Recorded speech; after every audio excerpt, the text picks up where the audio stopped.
Pada hari kedua, semua murid baru telah menerima kabar dari tuan mereka, mengatakan bahwa Liang Xi akan memilih 10 dari mereka untuk pergi keluar selama sebulan.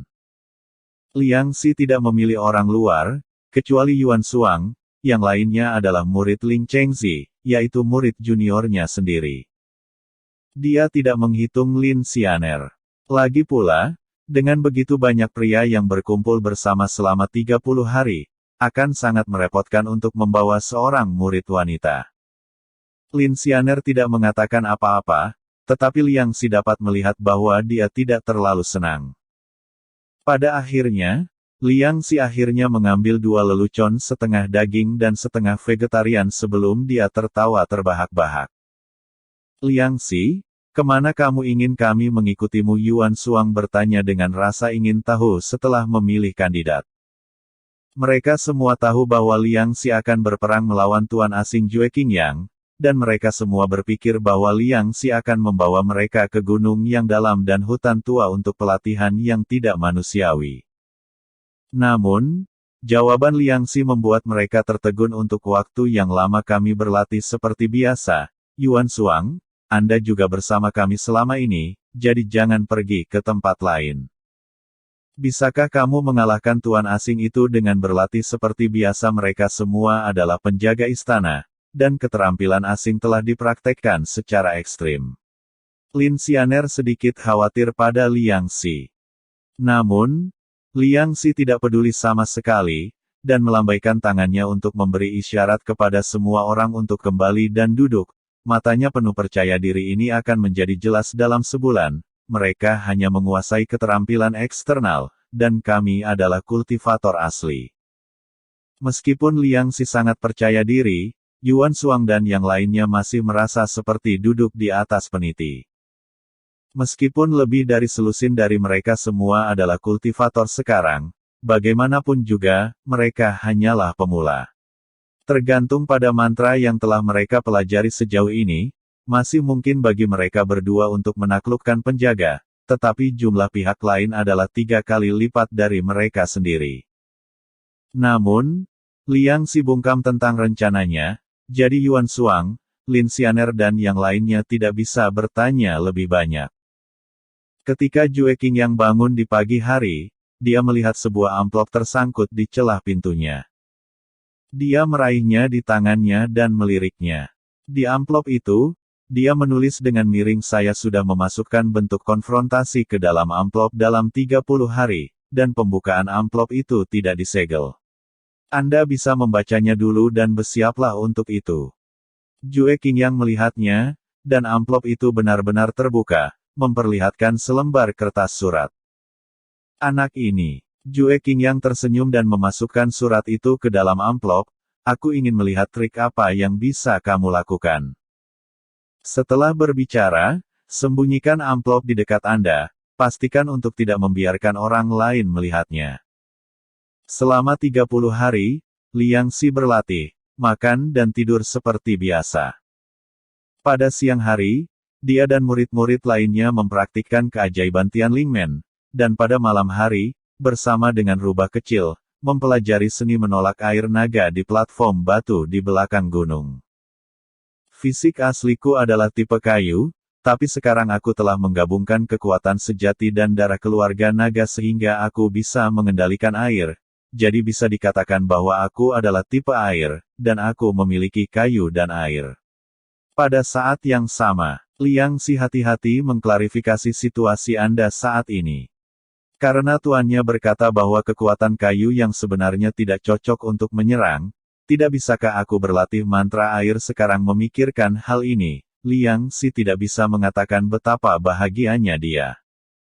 Dia bermeditasi bersila di platform batu, tubuhnya menyerap energi spiritual di sekitarnya, dan tiannya berputar seperti pusaran, menyatukan energi sejati yang diserap, dan kemudian mengirimkannya ke otot-otot seluruh tubuh.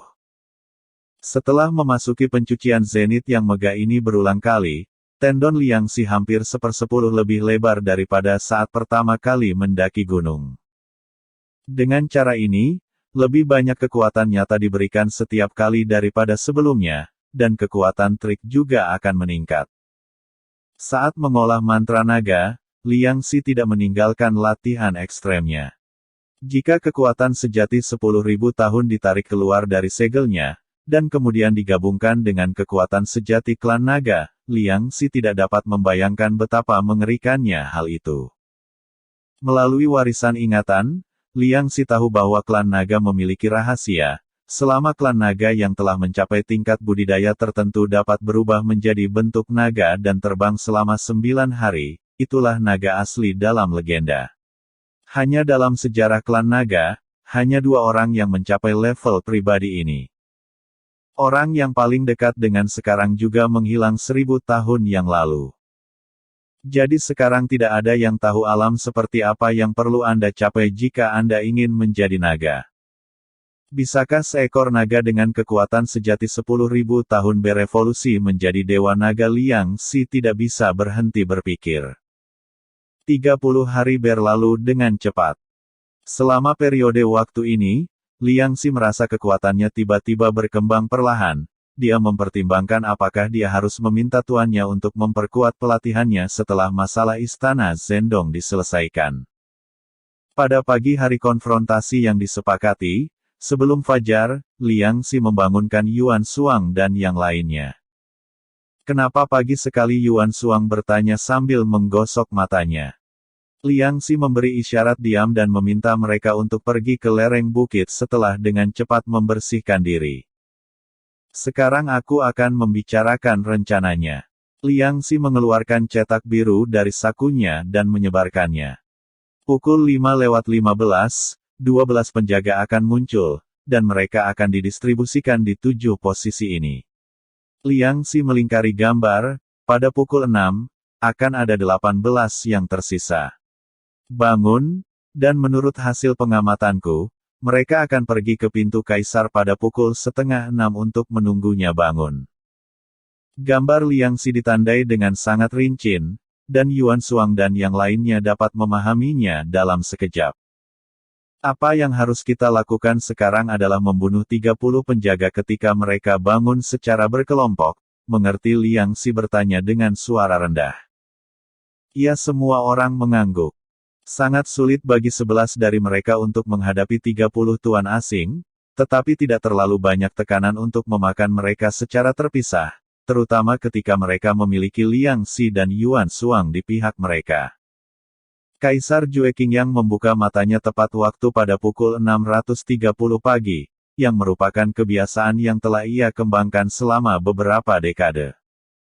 Setelah menghembuskan napas beberapa kali, dia selesai berpakaian dan mencuci, dan membuka pintu. Yang membuatnya aneh adalah dia tidak melihat 30 penjaga menunggunya di luar pintu pagi ini.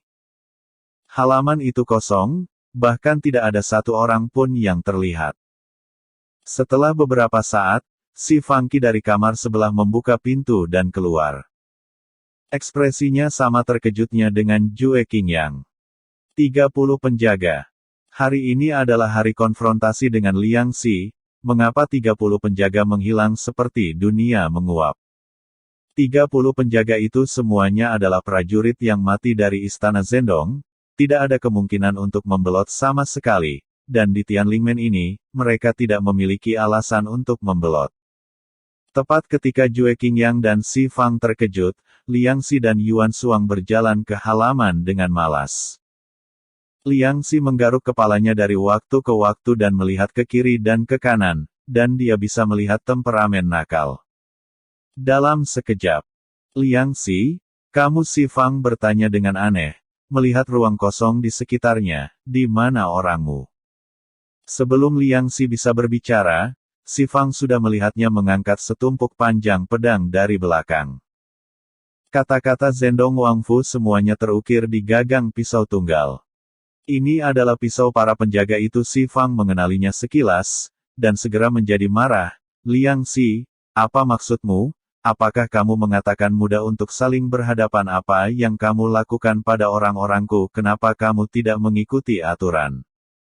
Apakah saya melanggar aturan?" Liang Xi bertanya dengan tidak jelas. "Saya tidak melakukan apapun pada bayi Anda, tetapi mereka sekarang, bagaimana Anda mengatakannya?"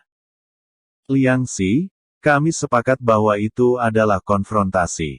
Kamu tampaknya telah melanggar aturan dengan melakukan ini, kan? Jue Qingyang juga merasa bahwa Liang Xi telah bertindak terlalu jauh. Berlebihan. Liang Xi membuka mulutnya dengan berlebihan. Ini hari ke-30. Kan sudah waktunya untuk konfrontasi. Kan saya juga menulis Anda bentuk konfrontasi sehingga Anda dapat bersiap lebih awal. Anda tidak akan melewatkannya, kan? Mendengar apa yang dikatakan Liang Xi, Jue Qingyang buru-buru mengeluarkan amplop yang diberikan Liang Xi kepadanya dari tangannya, mengeluarkan kertas surat dan membuka lipatannya.